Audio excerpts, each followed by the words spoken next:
गणतंत्र दिवस की हार्दिक बधाई। Happy Republic Day to each one of us. Republic Day तो हम सब मनाते हैं, और क्यों ना मनाएं, आखिर ये एक नेशनल हॉलीडे है, छुट्टी होती है और जलेबी समोसों का साथ भी मिलता है। पर रिपब्लिक का मतलब आखिर होता क्या है? अगर लिटरल मीनिंग की बात की जाए तो Republic is a political system where the head of the state is elected, whether directly by the people or indirectly by the representative of a people. India is a republic because the head of the state, that is our Honorable President of India, currently Srimati Draupadi Murmu, is elected through a process of proportional representation. गणतंत्र दिवस अहम है और इसकी ये अहमियत आती है हमारे संविधान से, जो सिर्फ एक किताब नहीं है बल्कि एक झलक है हमारे स्वतंत्रता सेनानियों की दूरदृष्टि का, उनकी मानव चेतना का, उनके अद्भुत व्यक्तित्व का, उनकी उदारता का और उनकी बुद्धिमत्ता का। ये प्रतीक है कि भारत किसी भी प्रकार की अन्याय को ना तो बढ़ावा देता है ना समर्थन करता है, और यही उन्हें राष्ट्र निर्माता बनाता है। आइए आज नमन करते हैं अपने बुद्धिजीवियों का, जो आज से कुछ 72 साल पहले मंथन कर रहे थे हमारी कॉन्स्टिट्यूएंट असेंबली में। इसीलिए तो सुप्रीम कोर्ट ने भी कहा था कि constitution and the preamble is the key to unlock the treasures of the minds of our constitution makers. Long years ago, we made a tryst with destiny, and now the time comes when we shall redeem our pledge, not wholly or in full measure, but very substantially. At the stroke of the midnight hour, when the world sleeps, India will awake to life and freedom.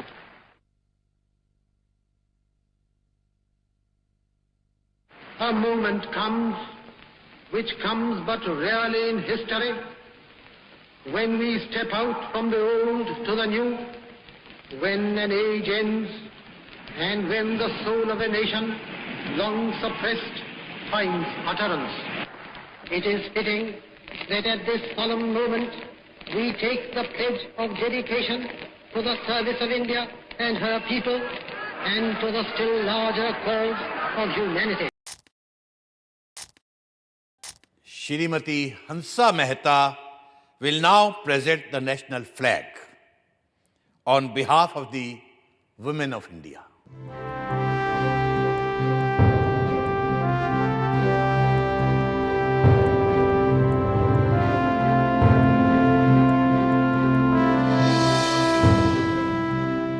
मैं प्रार्थना करती हूँ इस तिरंगे की छत्र छाया में रहने वालों को सारे सुख और समृद्धि मिले। जय हिंद, जय हिंद, जय हिंद, जय हिंद, जय हिंद, जय हिंद। नमस्कार, सत श्री अकाल, आदाब। गणतंत्र दिवस की आप सबको हार्दिक बधाई। सोशल साइंटिस्ट कहते हैं एक धर्म, जाति, बोली, जबान और हुक्म को मानने वालों से बनता है एक राष्ट्र, एक देश, एक नेशन। पर हिंदुस्तान जैसी बहुत सी भाषाएं, जाति, धर्म वाले एक सब कॉन्टिनेंट उपनिवेश को गुलामी की बेड़ियों से और पुरानी विचारधारा से आजादी दिलाने के लिए आवश्यकता थी एक संविधान की, हमारा आइन, द कॉन्स्टिट्यूशन ऑफ इंडिया। 9 दिसंबर 1946 का वो ऐतिहासिक दिन था जब कॉन्स्टिट्यूएंट असेंबली पहली बार मिली। हालांकि अभी पार्टीशन नहीं हुआ था और सिर्फ अटकलें लगाई जा रही थी, पर मुस्लिम लीग ने इस सभा को बॉयकॉट किया था।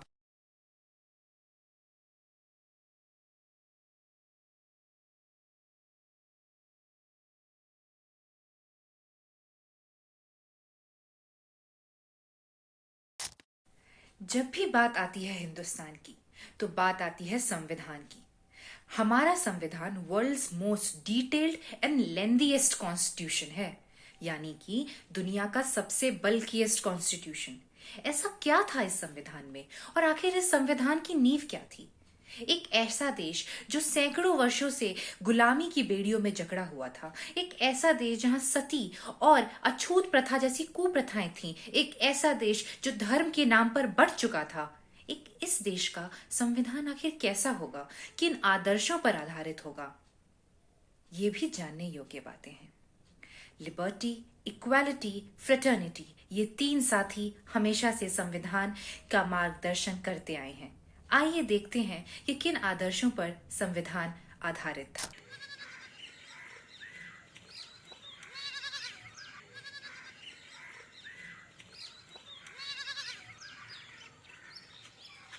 आइए आइए जगजीवन बाबू, मुझे पता है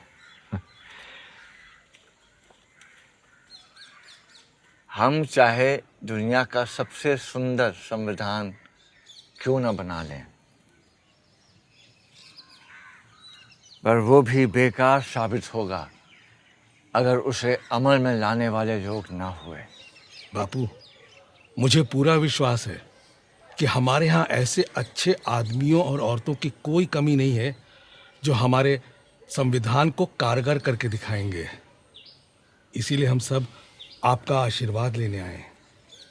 बापू के आशीर्वाद हमेशा तुम्हारे साथ है, पर आज मैं तुम्हें एक तावीज़, एक टोटका दूंगा जो शायद तुम्हें सही संविधान बनाने में मदद करे। आप और तावीज? बापू, मुझे लगता था आप तंत्र मंत्र यंत्र में विश्वास नहीं रखते। पर इस मंत्र पे पक्का विश्वास है मेरा। जब कभी अपने आप को शंका में घिरा पाओ तो इस परीक्षा को अपनाना। सबसे दीनहीन, गरीब, कमजोर इंसान जिसे तुमने देखा हो उसका चेहरा याद करना और स्वयं से पूछना, जो मैं करने जा रहा हूं क्या इससे उसका भला होगा? इस कदम से क्या उसे कुछ मिलेगा या नहीं? इससे क्या वो अपने भाग्य और जीवन को सुधार पाएगा या नहीं? या यूं कहो, ऐसे करोड़ों को स्वराज मिलेगा या नहीं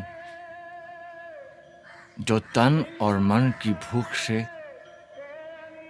तड़प रहे हैं, जिनके पेट भी खाली है और हृदय भी। फिर देखना तुम्हारी सारी शंकाएं छूमंतर हो जाएंगी।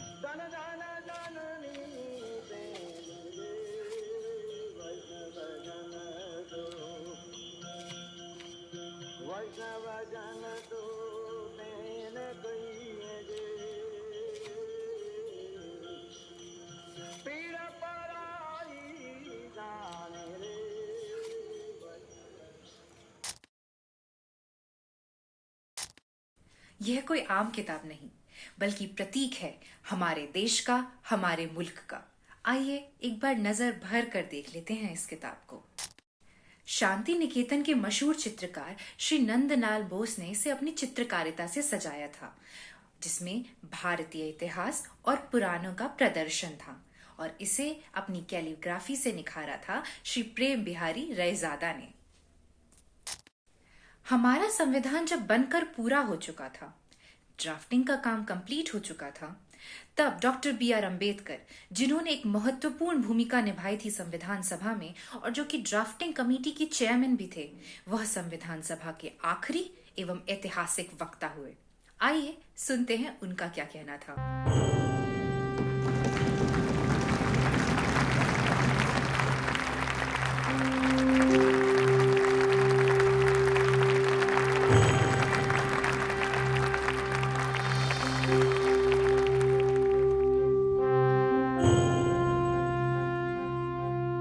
Sir,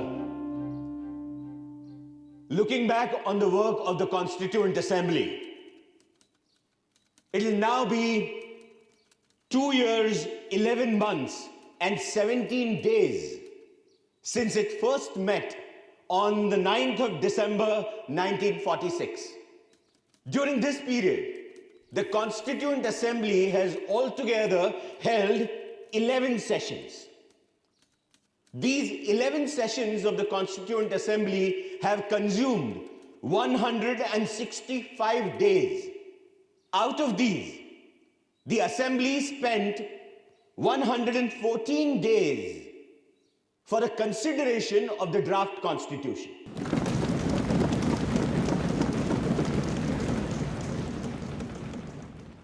Coming to the drafting committee, it was elected by the Constituent Assembly on 29th of August 1947.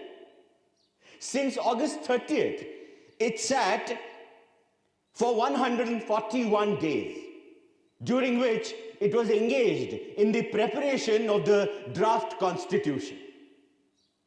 Mr. Naziruddin Ahmed has coined a new name for the drafting committee. He calls it a drifting committee. Mr. Naziruddin must no doubt be pleased with his hit, but he evidently does not know that there is a difference between drift without mastery and drift with mastery. If the drafting committee was drifting, it was never without mastery over the situation. It was not merely angling with the off chance of catching a fish. It was searching in known waters to find the fish it was after.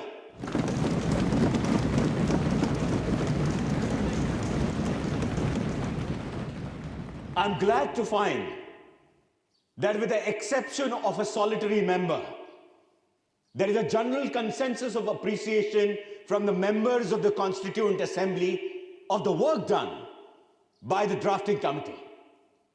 I feel so overwhelmed that I cannot find adequate words to express fully my gratitude to them. I came into the Constituent Assembly with no greater aspiration than to safeguard the interests of the scheduled castes. I had not the remotest idea that I would be called upon to undertake more responsible functions. The credit that is given to me does not really belong to me. It belongs partly to Sir Benegal Narsingh Rao, the constitutional advisor to the Constituent Assembly, who prepared a rough draft of the Constitution. Much greater share must go to Mr. S.N. Mukherjee, the chief draftsman of the Constitution. On the 26th January 1950, India would be a democratic nation, in the sense that India from that day would have a government of the people, by the people, and for the people.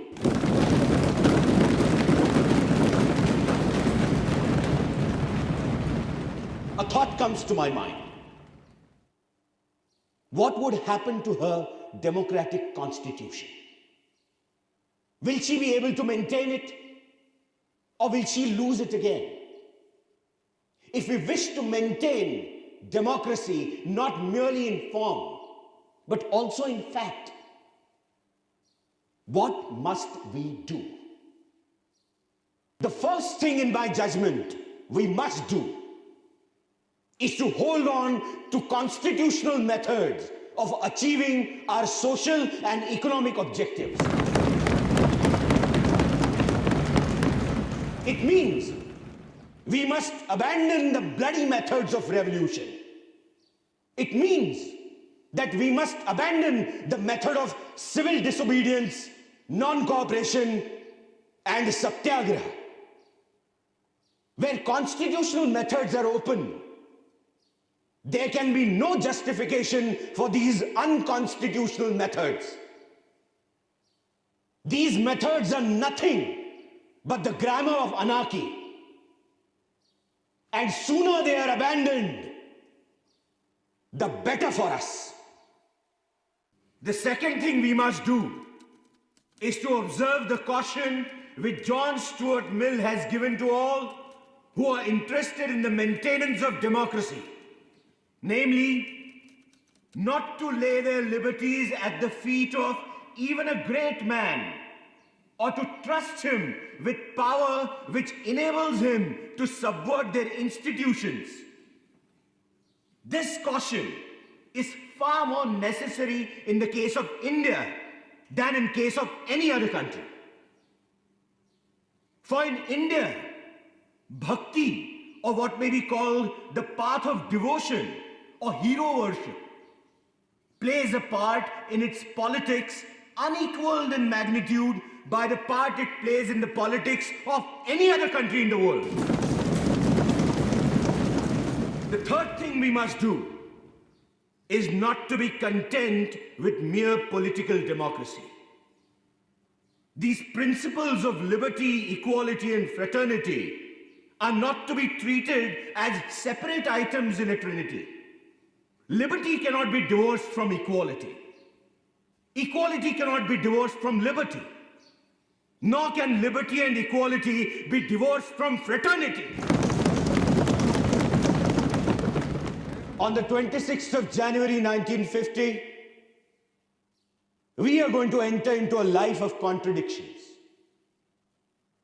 In politics, we will have equality.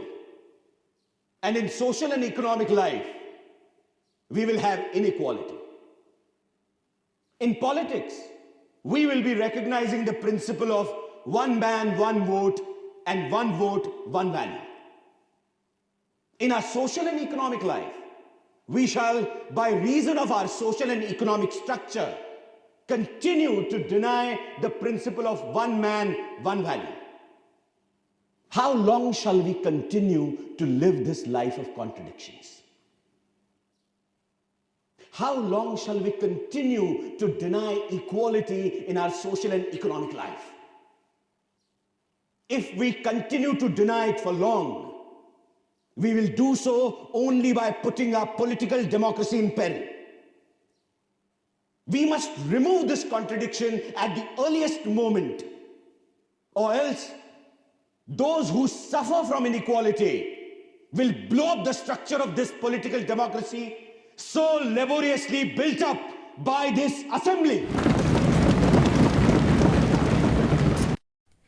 हमारे संविधान को बड़े ही ध्यान से वाद विवादों को जांच परख कर हमारे कॉन्स्टिट्यूएंट असेंबली के हर एक सदस्य ने बड़ी ही लगन से सिर्फ एक संविधान को ही नहीं रचा था, बल्कि किया था निर्माण एक राष्ट्र के भविष्य का, भारत के भविष्य का।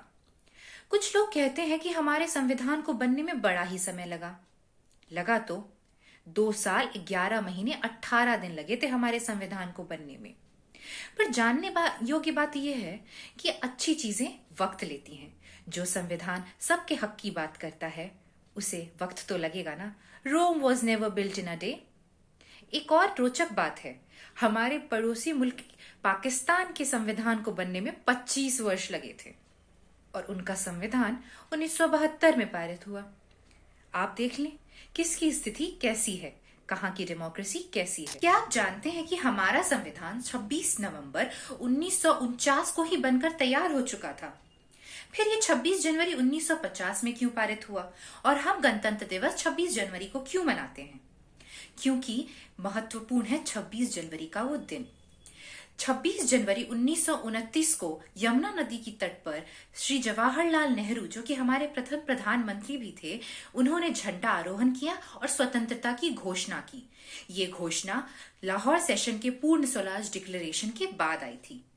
इसीलिए उस दिन को नमन करते हुए 26 जनवरी 1950 को हमारा संविधान पारित हुआ और तब से हम 26 जनवरी को गणतंत्र दिवस बनाते हैं, क्योंकि इस दिन हमने पाया अपना संविधान और संविधान ने दिए हम सबको समान नागरिक के हक। जनगण मन अधिनायक जय हे भारत भाग्य विधाता।